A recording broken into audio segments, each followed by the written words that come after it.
Buy land, they're not making any more of it. Mark Twain was credited with this quote or piece of advice. If that is the case, that quote or piece of advice is more than 100 years old and perhaps nearly 150 years old. Have things changed much? Is it still good advice? Do you think it's still good advice? Let me know in the comments below. Also, will it be good advice in about 100 years time? In this video, I'm going to explore if buying land and buying buildings are still worth it. I actually have a quote of my own when I'm thinking about it. Buy buildings, it's getting too expensive to build any more of them. I actually have a second quote as well. Making money out of real estate is going to get more and more complex the more investment firms get involved. Let's address some of the myths around land. They aren't building any more of it. Is this technically true? I don't believe it is.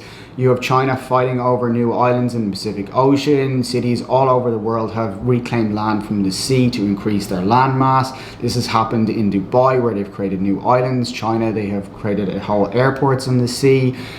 The Dutch and Holland did it over 100 years ago when they created sea dikes. Even Dublin did it years and years ago, where they refilled inland around sea marshes, particularly around the docklands and custom house area. This stat actually shocked me when I read it, and I couldn't quite believe it, but it was estimated back in the 70s that 1,400 to 2,225 acres of the entire Manhattan Island had been reclaimed from the sea. New estimates actually put it now down to about 3,000 acres, or nearly 30% of the whole island of Manhattan has been reclaimed from the sea. Yet there is a myth that we aren't creating more land. And New York is even considering further projects to reclaim more and more land from the sea. There is one proposal that came out this year from a professor in Rutgers, his name is Jason Barr, I think it is, and he proposed a plan to reclaim another 1,750 or 1,760 acres from the sea and calling it New Manhattan. This plan is kind of clever as well, because it addresses two major problems the city is likely to face in the future. One, housing, and climate change and rising sea levels. The new landmass will have inbuilt seawalls as well as wetlands, which will build in a resilience for the city for rising sea levels in the future, and also provide as much as 180,000 new homes, or homes for nearly 250,000 people. While we are reclaiming land from the sea is reclaiming land due to climate change. So buying land in the wrong location could mean that you're underwater in more ways than one. The next myth I want to address around land is that land values always rise. That has not been the case, or has not been true, at least for the last 15 years. There is no doubt that there is still strong demand for land, but values of land parcels have not kept pace with other asset types, and overall value of land has fallen in the last 10 to 15 years. Even looking at Ireland, it's a small island from a global point of view, and land should be at a premium, and farmland is generally very good quality, and therefore it should be at a premium as well. However, the price of farmland in Ireland on average was about 20,000 back in 2006 and 2007 nationally, and as high as about 35,000 for good farmland around Dublin, Kildare and Wicklow. Farmland fell dramatically after the crash, as low as 5,000 per acre. Perhaps good quality farmland could go as high as 10,000 per acre. If you were close to Dublin, Kildare or Wicklow, perhaps you could achieve about 15,000. But overall, farmland is down about 50% from its high in 2006 and 2007. Therefore, it hasn't been a great investment. And it's not just farmland that hasn't increased in value over the last 10 to 15 years. Development land has also decreased in value, or hasn't been able to keep pace with other asset types either.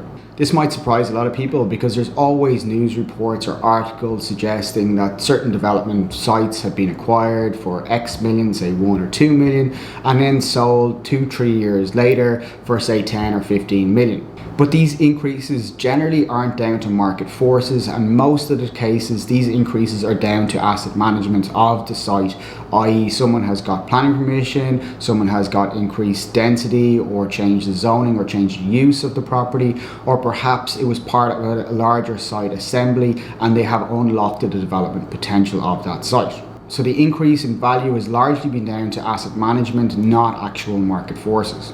If you break down development sites down to their lot or per unit, prices per lot have not increased greatly over the last 10 years. Increases in building regulations, planning, increases in development costs, as well as labor costs, all of these factors have actually helped keep lot prices down even when house prices are increasing.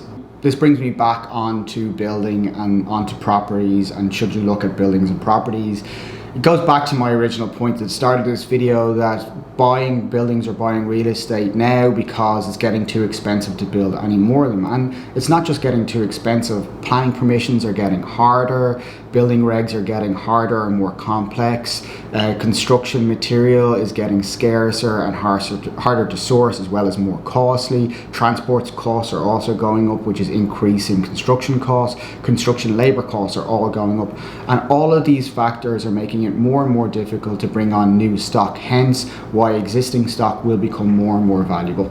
There are some counters to this. Obviously, demand levels can always be shifting and moving. Cost of capital can change and impact design. Future technology within the construction sector can obviously have a big impact on the cost of construction and how projects are delivered in the future as well.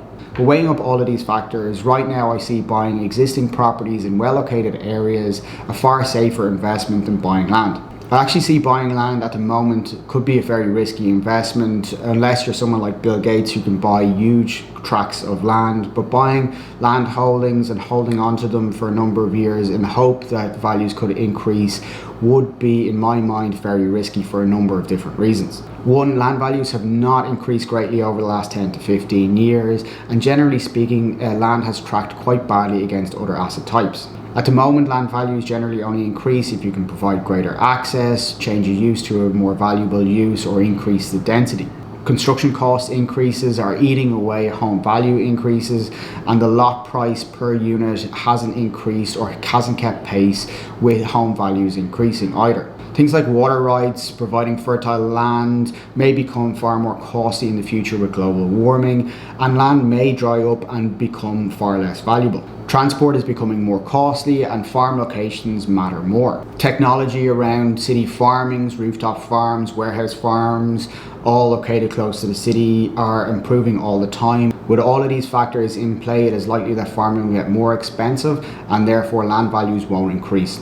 If you can control large tracts of land, then you can create some opportunities. But if you're buying small holdings of land, the market forces are going to dictate your outcome. But if you do spot an opportunity for a change of use or get better zoning or increase the density, then by all means, that is a great way to increase the value of that site. But that is increasing the value of the site through asset management. There's always good opportunities, investment opportunities within real estate, but knowing where to look or what to buy is vitally important, and is probably more important now than it ever has been. As more and more funds get involved in real estate, opportunities for small investors is going to get smaller and smaller.